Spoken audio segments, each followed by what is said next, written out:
Have you ever really stopped and wondered, why are some people just more successful? It's this huge question, right? It really is. People debate it all the time. But what if the answer isn't some big secret, but something, well, simpler, more fundamental? Exactly. And that's what we're diving into today. We're looking at material from The Power of Habit 7 Steps to Successful Habits. Okay. And the core idea, it's pretty profound, but also simple. You are what you do. Hmm. Basically, your life right now is the sum total of all your choices, your decisions, your actions up to this point. Right.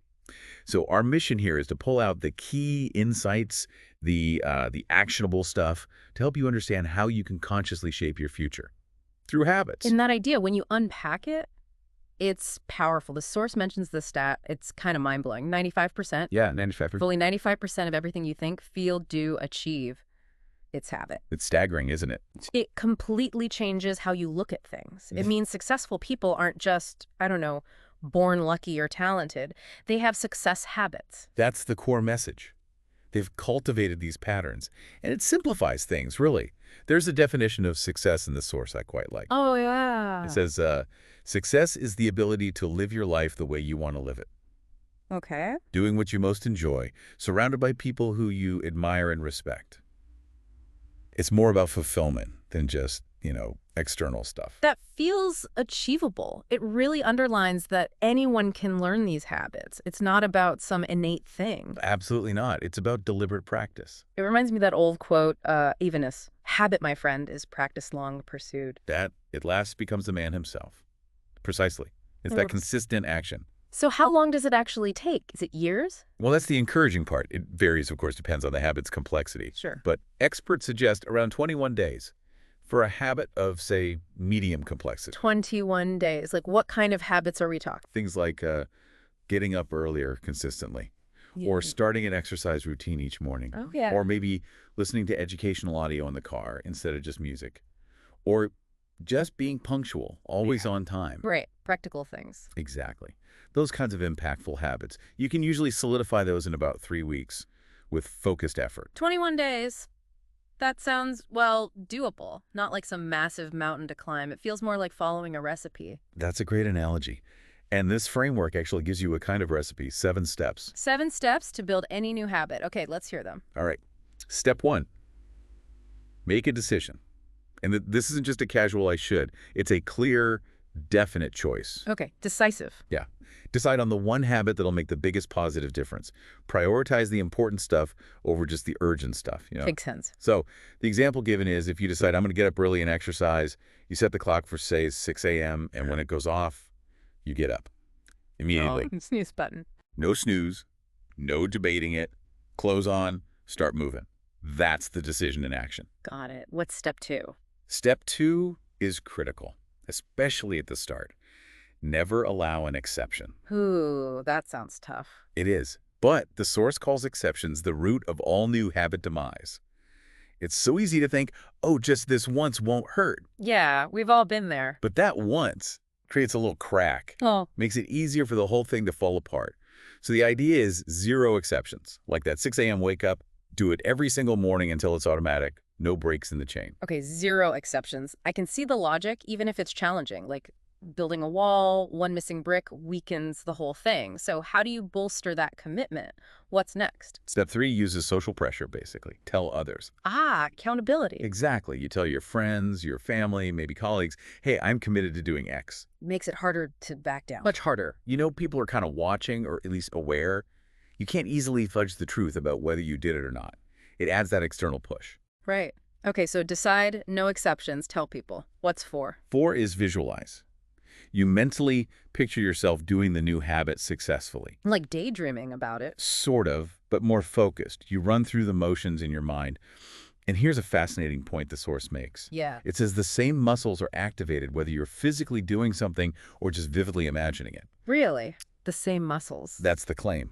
So even mental rehearsal gives you practice benefits. Think about golfers visualizing their swing or dancers running through choreography in their head. It primes you. Wow, okay. So visualization is like actual mental practice. That's cool. How does that connect to step 5? Step 5 is create an affirmation. a positive statement you repeat to yourself over and over. Like, I am getting up at 6 a.m. Exactly. Something like, Okay. I get up and get going immediately at 6 a.m. each morning. Mm. Repeat it often, especially before sleep. And that helps how? It supposedly programs your subconscious. The force suggests you might even start waking up naturally just before the alarm. It ties into that idea. What you focus on grows. You're reinforcing the intention. Interesting. Focus shapes reality. Okay, affirmation. What's step 6? Step 6 is persist until automatic. This is the real test. The long haul. Right. You know you've made it when it feels uncomfortable not to do the habit. Ah, okay. Like if you don't exercise one morning, it feels weird. Precisely. It means the new pattern has taken root and pushed out the old one. It takes persistence, staying committed until it's just what you do. Effortless. That's the dream state for a new habit, isn't it? When it's more natural than not doing it. What's the final step? Number 7. Number 7 is crucial for reinforcement. Reward yourself. The fun part. Definitely. Every time you perform the new habit, give yourself some kind of reward. It doesn't have to be huge. What does that do? It links pleasure to the new behavior at an unconscious level. Creates a positive feedback loop. The source calls it insurance, something to keep you going, especially when you hit obstacles. It strengthens the motivation. Decide, no exceptions, tell others, visualize, affirm, persist, reward. That's a clear roadmap. It really is a practical framework. Okay, so that's the how to build habits. Now let's shift gears a bit. What about the what? What are these success habits that successful people actually practice? Right, moving from the process to the actual habits. The source lists 9 key ones. 9. Okay, let's break them down. Where do we start? The absolute foundation, according to this work, is self-discipline, Makes sense.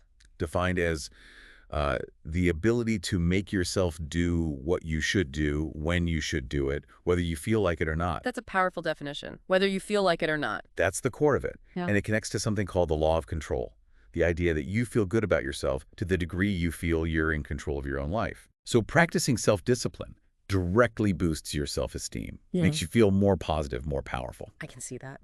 Okay, self-discipline first. What's number 2? Number 2, become a lifelong optimist. Optimism as a habit. Yeah. The idea is optimists focus on what they want and how to get it.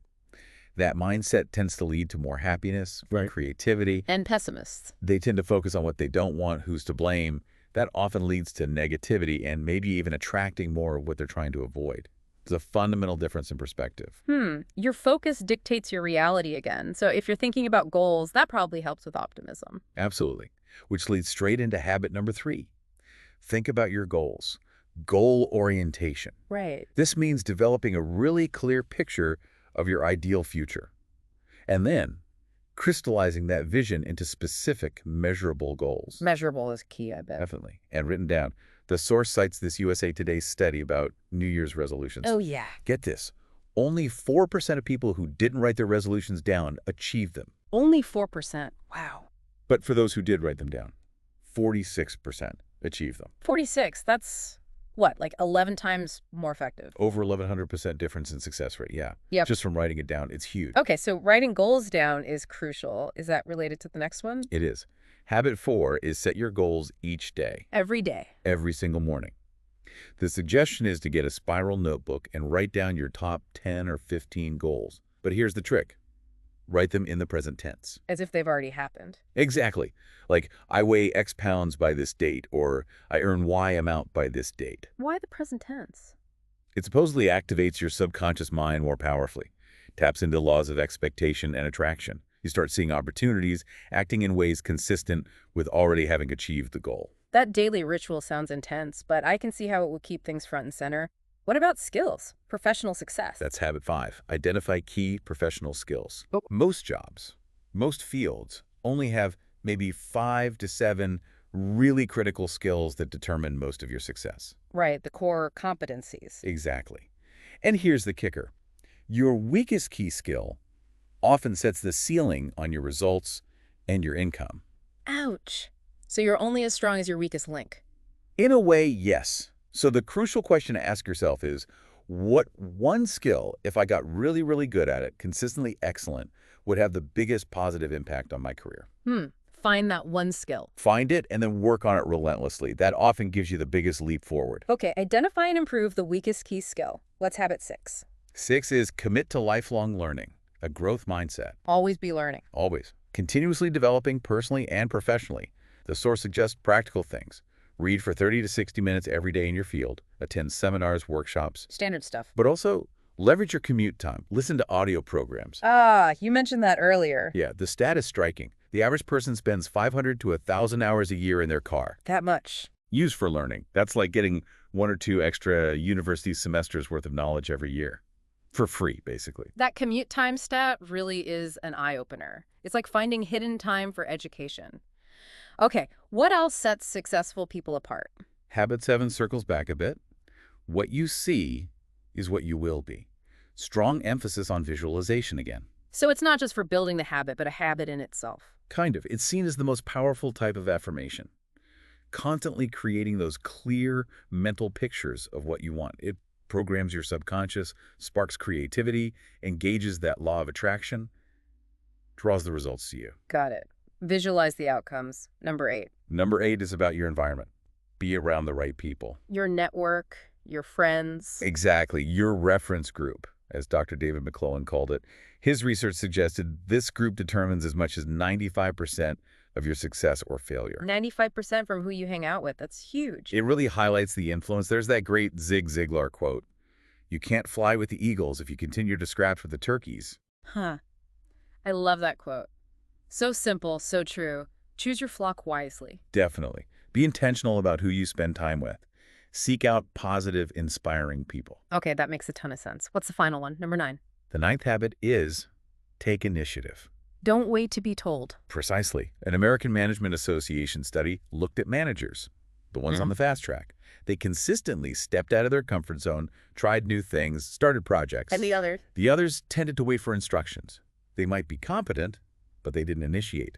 The message is, be proactive. Yeah. Make things happen instead of waiting for them to happen to you. Wow. Self-discipline, optimism, goals, daily goals, skills, learning, visualization, people, initiative. That's quite a list. It covers a lot of ground. It really paints a picture, doesn't it? Right. How these deliberate patterns, practiced consistently, can just fundamentally change everything. Your outlook, your results, your whole life trajectory. Absolutely. It underscores that you're always evolving. You're not fixed. And where you end up. It really seems limited only by your imagination and your willingness to build these habits. Well put. And that leads to a really powerful final thought from the source material. Let's hear it. If you can win complete mastery over self, you'll easily master all else. To triumph over self is the perfect victory. Mastery over self, the perfect victory. That's quite profound. It is. It brings it all back to that internal locus of control, that self-discipline. So the challenge for you, listening right now, is which one? Which habit? Yeah. We've talked about the how, those 7 steps. We've talked about these 9 success habits. Which single habit are you going to commit to developing or strengthening starting today using those 7 steps? Just pick one to start. Just one. Making that decision, taking that first immediate action, that's often the hardest but most important step you can take.